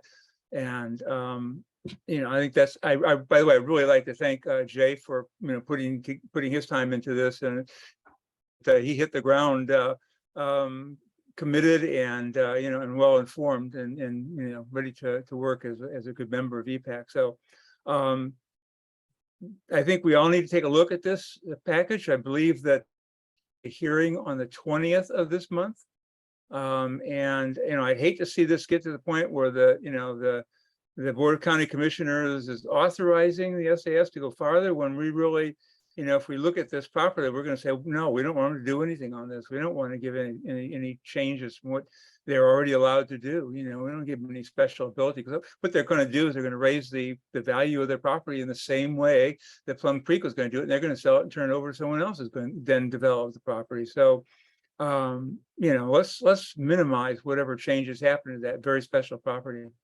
Thank you. Thanks, David. Mark, oh, sorry. Mark, go ahead. Can I ask a quick question about this? Yes. I guess I don't completely understand the SAS here and how that differs from the normal approach in the comprehensive plan. That's a good question. I'll try to summarize that. There's only one other tract of land that ever had a special area study for private development, and that was back over a decade ago along the west side of Paynes Prairie, and it never actually finished because the owners, this was the Henderson brothers, they just weren't interested in developing it to the degree that they initially thought. So having said that, this will be the first special area study that has gone through fruition to a point where the board would make a determination. And what triggered that is that the Lee family proposed a solar farm on the property to serve GRU. And because it's in the strategic ecosystem, in order to move forward with any particular project, then a study has to be conducted, which they did at their own expense. So they've been working on that for a couple of years, and we're at a point where that with the consultants, we've reached an impasse, you might say, on some issues that we just agree to disagree, and therefore we're documenting where we have those disagreements, and you will receive, I'm hoping by Friday, they will have all the responses back. And and we'll give that to all the members so that y'all can read through that and might help you to understand what the major issues are. It's been frustrating, to say the least, when you write a question not only once, but twice, but 3 times, and you don't get a response, and it's like, well, how can you expect us to move forward if you don't address these issues? So having said that, the board will not on the next meeting, they will just either say, we're going to refer it out to the October board, or maybe further out and say, they'll probably maybe vote at that time. And at the same time, they'll only vote and they'll put conditions on what is anticipated. If they approve the special area study, it will include conditions that will be required as part of another project, the phase that has not ever been done before, to call the special area plan. And that's like a concept bubble plan of where development activities are proposed right now. I mean, they have a golf course proposed in the southeast corner for UF. They're offering the property 500 acres to UF for free to entice them to build the golf course out there. And so, but other than that, as far as where houses and all go, there is no concept at this time. They have a general idea, but that will be part of the special area plan that won't go into place. That will go into place next year. So just for clarification, Mark, then when they go to that special area plan, assuming they get there, right, they would then have to follow the comprehensive plan. Oh, yes. And one of the things they're proposing is that, and David alluded to this, they have, by right now, they can do rural ag subdivision with 1 house per 5 acre, acres. just like Flint Oh, Rock. per acre. Right across the road, Flint Rock, they did that. They can do that by right.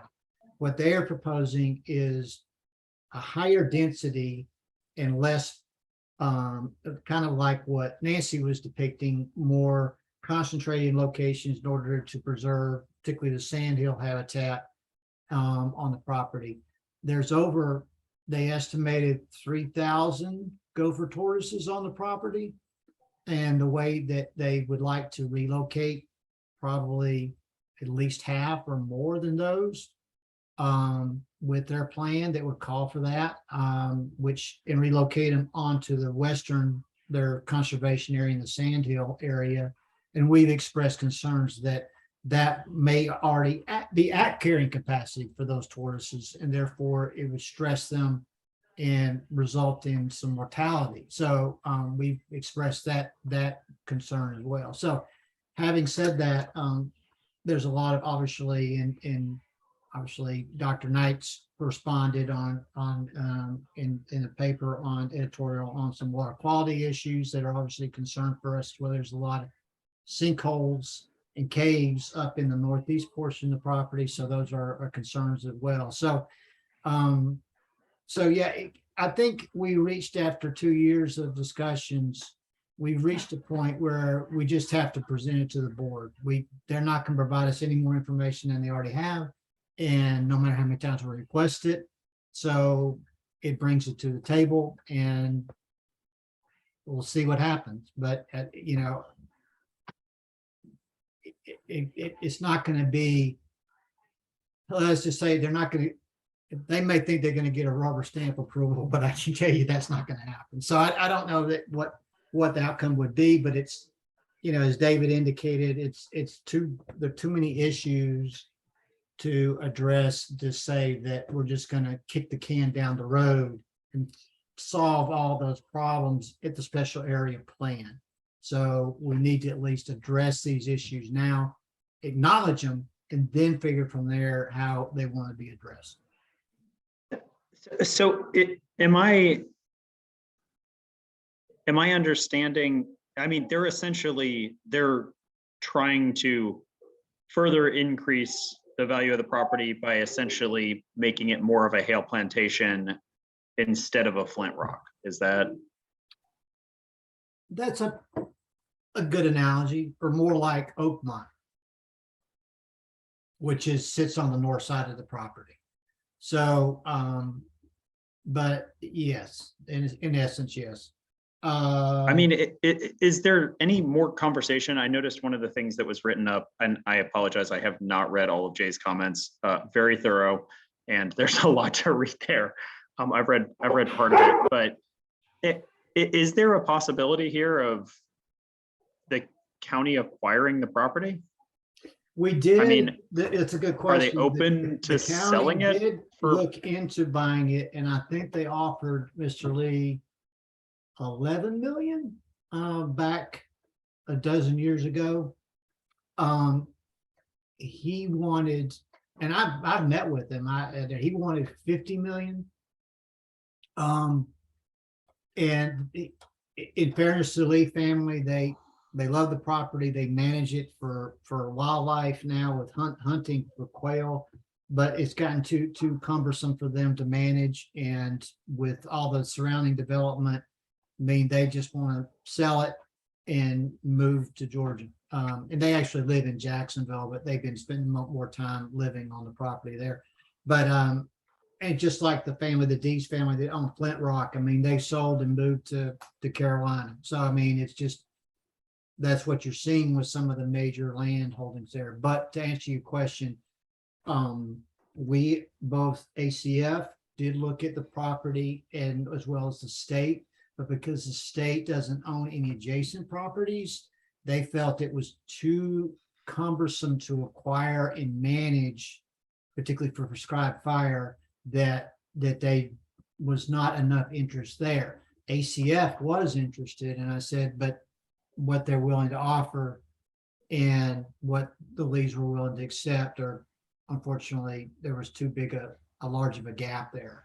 I mean, I would assume the county has valued it since then. I mean, 11 million now is not even obviously in probably Yeah, I a think universe what they of a wanted- reasonable price.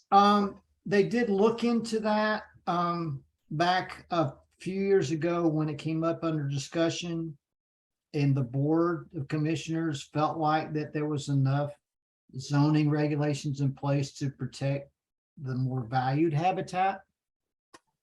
So they did not request a reappraisal. I guess I'm just curious. I'm curious why that's changed. I mean, there are substantial buffers required around, significant geologic features. There are significant buffers required around wetlands, which there are obviously not a lot of on the property. I mean, I fully understand the gopher tortoise issue. I think it's a huge issue. There is a vastly decreasing amount of habitat available to gopher tortoises. So Right. that being said, I also don't think it's on one family to essentially support the North Florida gopher tortoise population, which has been vastly devastated by the last 60 years of development. I mean, no one complained about gopher tortoises at Hale Plantation, and Oakmont just most likely moved them to another property. I mean, No, well, Oakmont set up their own bank, Gopher Tortoise Bank on their property. They've been relocating them all there. But you're right. I mean, the density is too high there, right? I mean, just being realistic, well, like. In fairness, this is to the Lee's, benefit and respect. They've been managing it well enough to where there's a much higher population of gopher tortoises on their property than any site we've seen, in the last, several years, because they've been kind of managing it for habitat. And there's some, we refer to them as Galapagos tortoise. There's tortoises out there that are ancient, like they're huge. Everybody I've ever talked to that's worked on the property, they just amazed the size of some of the tortoises. And so the concern is relocating some of those, and some of them may carry what they call URTD, upper respiratory transmittal disease, that actually becomes activated upon stress and results typically in mortality. And when you relocate tortoises, and the problem is, as you noted, Scott, is that there's just so few recipient gopher tortoise banks now in the state, much less in North Florida. So there's really not much in the way that they could, where they could relocate it. So our recommendation is preserve more of the property. Therefore, you don't have to relocate those tortoises. So that's where we've kind of, and there's also requirements in terms of set aside that they're trying to not set aside as much as what county staff is saying the regulations should, they should be following. So you'll see that in the report. Like I said, hopefully I can get that out to y'all on Friday. They're finishing it up. And so it basically points out those major issues where we have disagreements, and we'll see how it goes on the 20th, but I think the consultants are going to be a little surprised because they just assume that they just ignore our comments and questions, that we're just going to roll over and say, well, okay, go build it.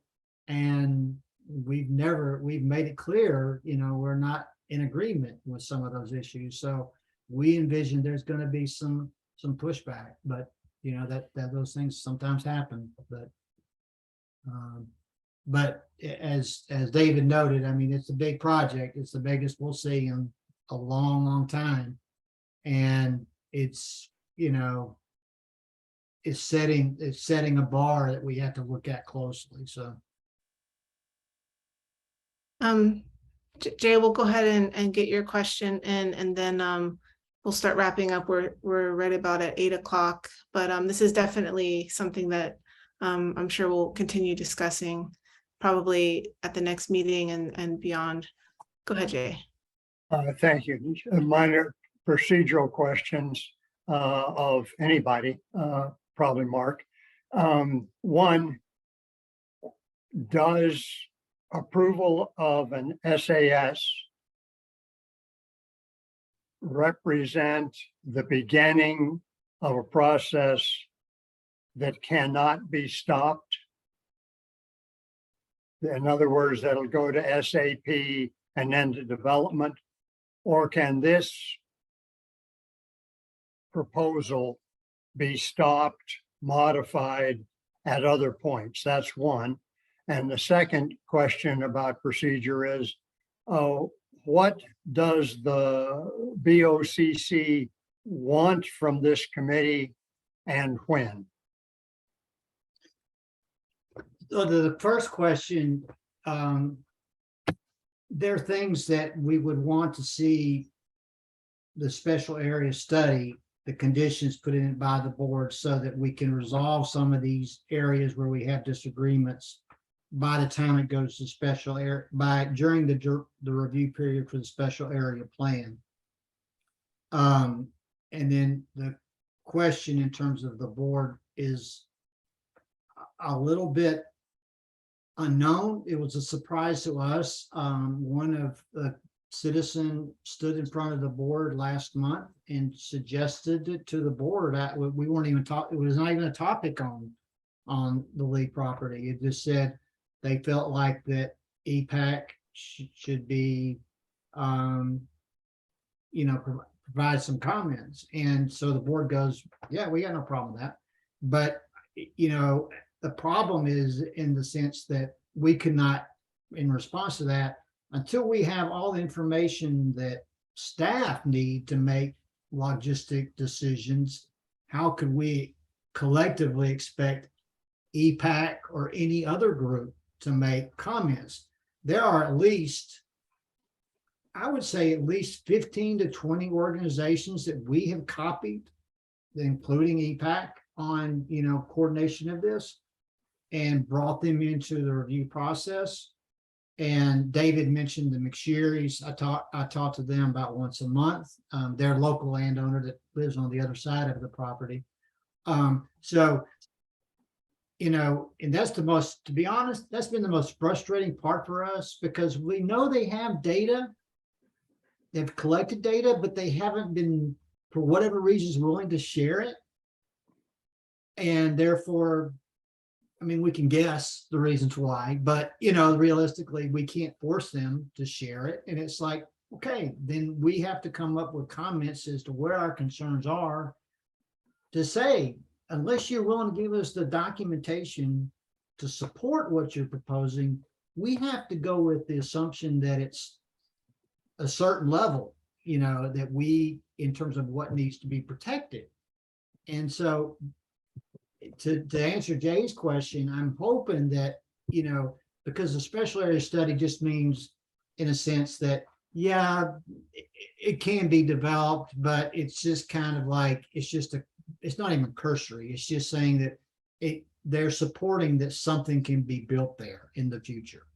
And we were hopeful that the SAS would provide us enough data to make some decisions. But since that has not been the case, then we're in a situation where the only thing we can hope for is that the conditions on that SCS, the staff report and the conditions by the board, basically says to the applicant, you will resolve this by the time you get SAP approval, or you can expect your project to be denied. So I think that's where it may be heading that way, but we won't know until the presentation on the 20th. Thank you. You do. And appreciate the comments you did provide. So Go ahead, David. Yeah, I just wanted to state for Jay's benefit, I believe that once the plan has been developed, I mean, first they have to go through the study, but as soon as they've done that, they go to the planning stage. That plan still has to be approved by the county before they can move forward with it. I mean, this is not a done deal, you know, I mean, letting them move forward with the study. And actually, I'm not sure they need to do that, you know, move forward with the study. I mean, there was one study already done. That's one thing people need to understand about this property. well, and that's a good point, David, because not only that, then they go to the special area plan, and if it gets approved, then they get into what we get on the 99% of the other applications. Then they have to go to a preliminary design plan that gets a big concept plan, and then the final design plan for each phase that they're proposing to do. They did the same for Oakmont. Hale Plantation was before the regulations in place now. So that's what we're typically, so this process is in the code like this, but this will be the first project that actually triggered enough to actually implement the way that code language is stated. So yes, in a sense that it's going to be a long process. Like I said, probably the SAP will take a whole nother year. But what's interesting is that we're just all kind of speculating here. The SAS, what it does do for their benefit, I think for the Lee family, it helps them to understand the complexities of what they have, and also whether or not they may re-entertain the option of selling the land to a public agency, or going with a rural residential subdivision approach, which would lessen the amount of, intensity in development. I mean, right now, by right, they could, I think, they could have almost 1,000 homes, but we speculate that they're wanting 4,000 homes. So, from that standpoint, but, for the Lees that are looking to sell and move, I mean, this thing could, drag out for years, and they may decide it's not worth it. I mean, financially, it's obviously it's not like they're, how much money do you need, but it's like at the same time, but they may decide that they prefer that. I mean, in meeting with Mr. Valley out there, I mean, he was showing me stuff that it's like, he could tell he's very proud of what he's been able to manage out there in terms of the habitat and stuff, to the degree that he can, but it's so unwieldy now for the family to manage it, that it's just kind of gotten overgrown. But the Lee family does take pride in it. They're not like looking to they don't want to see the property pillaged. Let's put it that way. It's not like, and that's, I think that's important to note for people that just assume that they're looking, it's like they just want to sell it so somebody else develops it, but they don't want to see it, convert it all into housing. So, but I think at the same time, what they would like to see is a little bit different than what the consultants are trying to strive, or in some cases a lot different. So, but So we'll see how it plays out. Yeah, Um, again, I think they were trying to do the same thing as Plum Creek in that they just kind of want to parlay the property up to where they can get the most development possible and then sell those rights to, to someone. You're who right. actually For develop. Plum Creek, again, it's speculation. Of course, it's Weyerhaeuser now. Some of that was to increase the economic value, not necessarily to sell it, but to look good on paper that they're to their stockholders in Seattle, that their property is by right worth a lot more, because what they ended up doing is accepting some degree and their facilities are out in Hawthorne, some rezoning that actually increased it on value on paper. So I'm not saying this is a similar situation, but it does help them in terms of if they do, the Lee family does want to sell it to different buyers, or developers, because it could be a bunch, several. They actually, for Flint Rock, which is 97 homes, they have a half a dozen or more different builders out there. So it's not like in each of the builders buying their lots and then building their houses and selling. So having said that, it could be obviously for the Lee family at 4,000 acres, there could be multiple buyers, and the solar farm is still not, it's still a potential, they've still, that's in play, as well as the golf course area for UF. So, but, we'll see, I guess it's a lot of it's marketing, and timing. So we'll see how it plays out. We'll get George's question and then why don't we wrap up and we'll bookmark this for an agenda item for the next meeting. All right. Go ahead, George.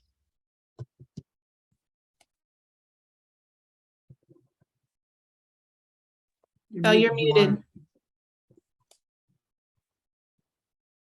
I'm a little concerned, just as Florida Rock misrepresented information to the county commission and then presented different information to the state, that, or for that matter, Plum Creek, in the way they presented material and created this impression of 1,000 sparkly, distracting lights to get, to divide and conquer and get churches in line with the idea that that Plum Creek was really going to provide jobs and meaningful, improved environmental or economic conditions for Blacks in the east side of town. I just don't want to see that sort of misrepresentation, however it appears, to occur. And I'm just wondering if there are meetings or mechanisms by which that kind of nonsense can be anticipated. It sounds maybe like a simplistic question, but I'm just very skeptical, very cynical about the process. That's all. George, I respect you and your thoughts, and it's and those concerns are valid, just like they were for Plum Creek. Unfortunately, in these corporate times, where information is not necessarily shared, we don't necessarily know what mechanisms or justifications or reasons why landowners or corporations make the decisions they make. And you're right, the Plum Creek Weyerhaeuser situation, that was, I'm not saying foolhardy, but to think that was going to open up, job market, that was, when everybody can see that now, that was just, smoke and mirrors. But I think this one, because of the development pressure in that area and with the demand, the houses at Flint Rock started $1 million.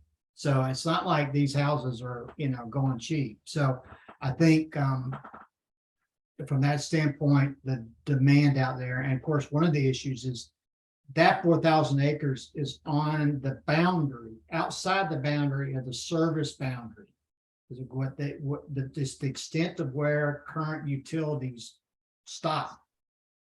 So they would have to be on septic. They would have to, unless they extend the water lines, the sewer lines out. So there's things that are in that negotiation chain as to driving some of these decisions. And that's where both economics and politics and other factors come into play that make it more unwieldy as to what it's like whack-a-mole, it's like, what are the real issues? And so, but you're right, George. I mean, I think people are looking at this property to be developed in 20 years, but the leads are not willing to wait that long.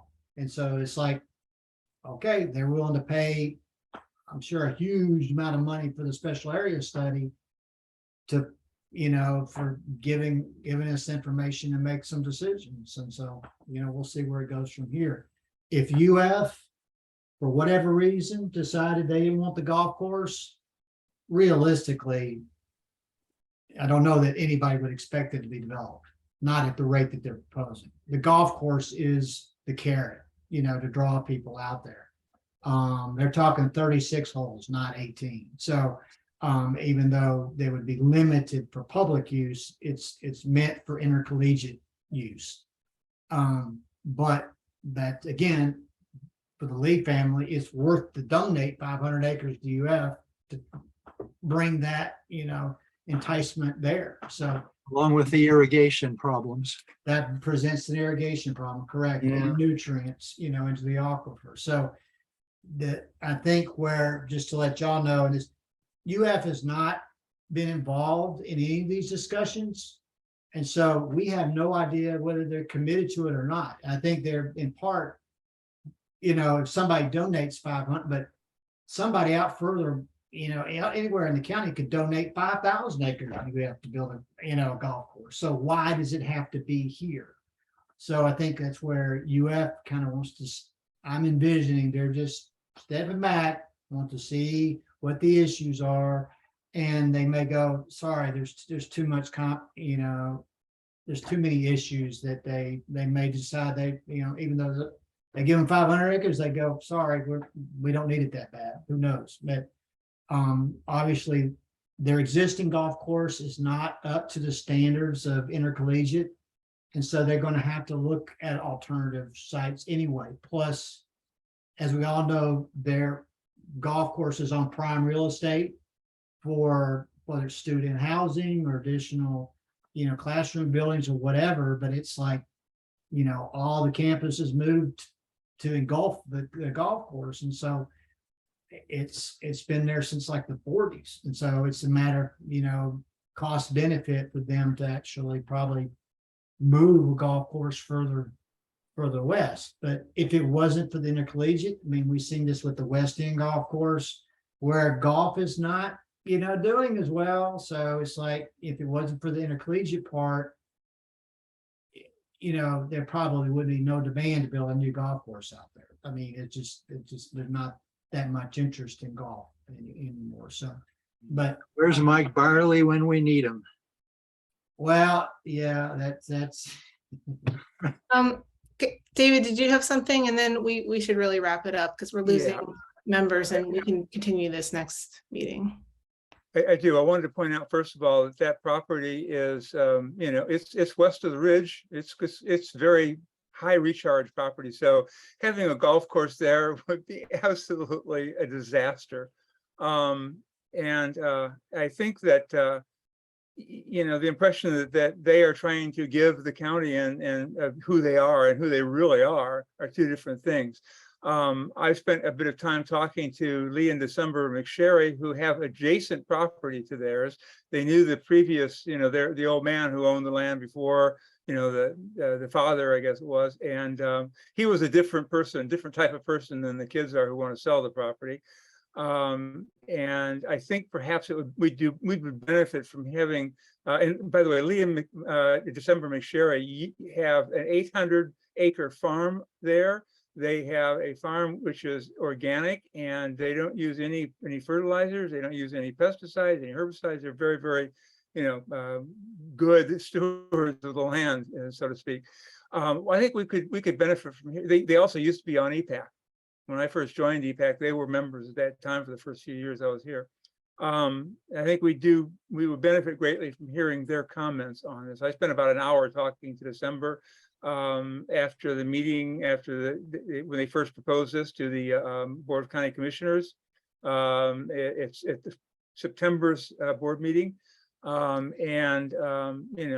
also spent about another hour this last week talking with Lee McSherry. So I think we will benefit from hearing what they have to say on the subject at our next meeting, and maybe Mark could send them, an invitation, Yeah, I could do that and see if they, if we can get, particularly if CHW has, it'd be Jerry Diedenbach, who would be he's a, part owner and principal planner that would give the presentation, and maybe the McSherry's, particularly on that one, could be there and to respond. But I'll call, the Lee or December and let them talk about it. So let's see what they want to do. They're definitely going to be on the invitation and vision. They would be probably present. There's you met all the adjacent landowners and stuff, and there's a multitude of mailing lists that have been notified. That mailing list will go out, I think, Friday, to let people know about the meeting on the 20th. I envision it's going to be not only they'll fill up the boardroom, but also the overflow room downstairs. So I think there will be obviously a packed house when that presentation. It will be on It's a hearing, isn't it, though, Mark? On the 20th at 5 o'clock in the boardroom, but there'll be overflow into other rooms we envision. So we'll find out. My question is, this not just a presentation, that's a hearing, isn't it? It's a presentation on the special area study, and they'll make a decision whether to, and they're still going to do the one in October too, but based on the information in the 20th, they'll make a decision as to whether or not additional information will be required on the next meeting on October 10th, or whether or not they may just say, look, there's just too much more additional information that we need, and push it out even further. So, but I think this gives the opportunity for the public, David, to come forward and give their concerns, because I attended the public meetings that CHW did. It was virtual, and there were hardly any comments, in large part because people didn't have anything other than glossy pictures to look at. And so nobody could really comment on something that was not, any details in it. So I think this will give the opportunity for the public to come forward, so that the leagues and their consultants understand that, this is not a normal project, and you can't just assume that we're, asking a question and they don't respond, that we're just going to say, okay, we're going to go forward. It's like, well, no, no response does not mean, we're going to accept it, so, but, we'll see how it plays out, but I'll send y'all the information. Actually, it'd be probably Friday, Monday, probably at the latest. And we're still working through the drafts now, and then there'll be a draft presentation. But one of the things that we're trying to do on this one, because we don't want the consultants just to go up there for 2 or 3 hours and have just a whole bunch of consultants come up there, and that happened with the solar farm presentations. We're going to say, no, you got 30 minutes to give all your presentation. The county has 30 minutes, and then we open the door for the public. We can't have, the public have to sit there and wait till 11 o'clock at night to start making presentations, and so that's kind of what we're working to now, is to figure out timing wise, how much information can the county need, and same thing for the consultant, so that we're not just overwhelming the public and the participants in the room with too much detail, and that just drags out the process because. If I can respond to you on that, Mark. First off, I'd like to recommend that anyone else other than me, because I'm definitely going to write a letter to the board, expressing my concerns. I think in normal times, if we were meeting in person, we would have had a chance at least to register some kind of a concern to the board as in a part of a resolution, a recommendation to them. Just to kind of say, here's where we stand without, having the benefit of 6 months of research into this, going into it, so that they, the board of county commissioners at least see that we had some reservations about, about anything that might happen as a result of an SAS or SAP.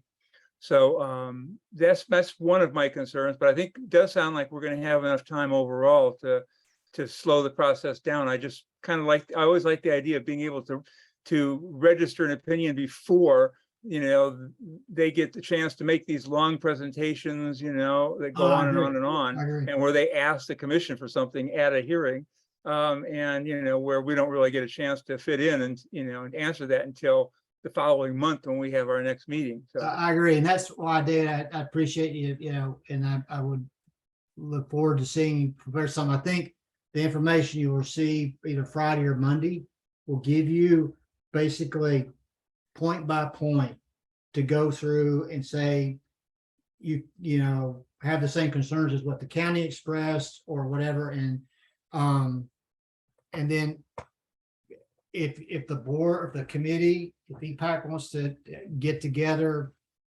and if you want to draft something so that all the members can look at it, and then we have a quorum to say, this is what y'all want to put together and submit in advance of the 20th. Or if you choose to want to do that through your other organizations, that's your decision as well. Either way, at least the board will get that information, so in advance of the 20th. But it could be very bullet, like I said, 1 or 2 pages expressing these concerns, but because you won't have the details, that we don't have the details ourselves, that, there's really, but just as you stated, based on the information submitted, we have these concerns and believe that additional evaluations should be forthcoming. So, but we'll talk next week after you get, I'll send it out as soon as possible, as soon as I receive it. I mean, I know I saw a draft of it today that was still being massaged, but so they're getting really close to finishing it. And so it may be by Friday, I hope at the latest. So you'll have that. And then all the, members will have a copy to see what those issues are. So it kind of probably saves you time having to go through all those documents that they submitted us. It's like they're huge. And it's like, I think in part they figure, well, if we overwhelm you with information, then you'll approve it. And it's like, no, that's not what we're in the business of doing. So let me do that, and then we'll go from there. sounds good. Thank you, Mark. Thank you. Sounds good, Mark. Yeah, and then we'll continue this conversation in the next meeting, and then hopefully, those of us who have the time can tune in for the meeting on the 20th as well. That's good. All right. All right, everybody. All right. Good night. Bye. Bye. Bye.